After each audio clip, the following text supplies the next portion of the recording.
나를 가장 즐겁게 만들기도 하고 반대로 견딜 수 없는 두려움에 빠뜨리기도 하는 것. 무엇일까요? 바로 숫자입니다. 우리는 숫자가 지배하는 시대에 살고 있습니다. 이게 무슨 소리냐고요? 많은 사람들의 정서와 삶, 그리고 존재적 의미에 안정감을 주는 것이 무엇일까요? 바로 숫자입니다.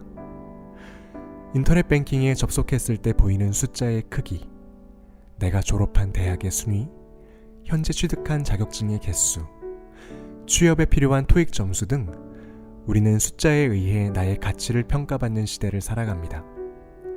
그리고 이 수치에 따라 나의 자존감의 높낮이가 결정되기도 하고 마음의 평안과 심리적 안정감의 유무가 결정됩니다. 1부터 0까지 고작 10개의 숫자가 내 마음의 모든 상태를 결정짓는 주인 노릇을 하는 것이죠. 그런데 사실 이 배후에는 사탄이 있습니다. 그는 교묘하게 숫자라는 가면을 쓰고 내가 이것으로 너희의 왕노릇을 해주겠다며 찾아옵니다. 우리 삶의 중요한 각 영역을 수치화된 10개의 숫자로 바꾸어 보여주며 이것이 너희의 삶의 성패를 좌우하는 주인이라고 속이는 것이죠. 그 결과 통장의 잔고, 학업 성적 등 내가 중요하게 여기는 분야에서 만족할 만한 숫자가 나타나지 않으면 불안하고 있어도 언제 잃을지 몰라 걱정하는 삶을 살게 됩니다.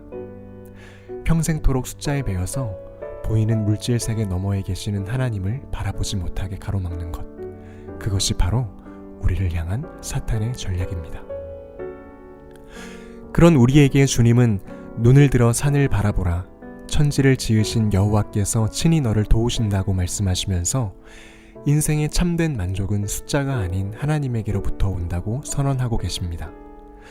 따라서 그리스도인의 삶의 방향은 사탄의 권세에 순복하여 평생을 숫자에 대한 걱정과 근심에 매여 살아가는 것이 아니라 믿는 자들을 섬세하게 돌보시고 입히시는 아버지 하나님의 공급하심을 의지하며 살아가는 것입니다.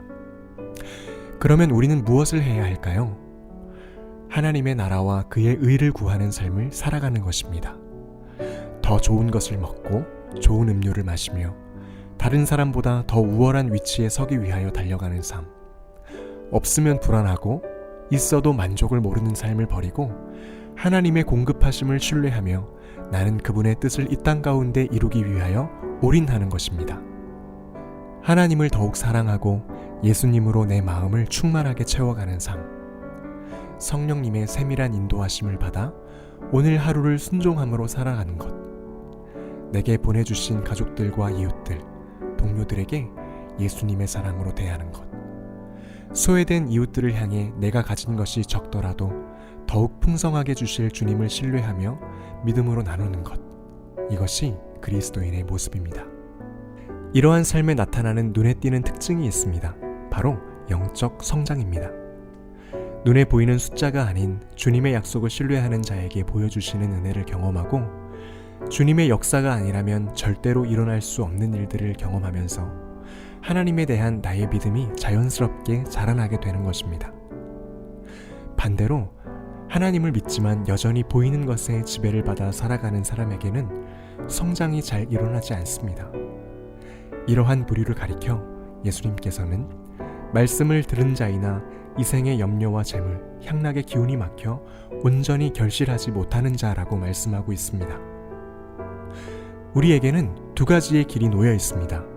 숫자의 지배를 받으며 그것으로부터 오는 제한적인 기쁨으로 살아가는 길, 그리고 창조주 하나님의 무한하신 공급에 힘입어 살아가는 길입니다. 여러분은 어떤 길을 선택하시겠습니까?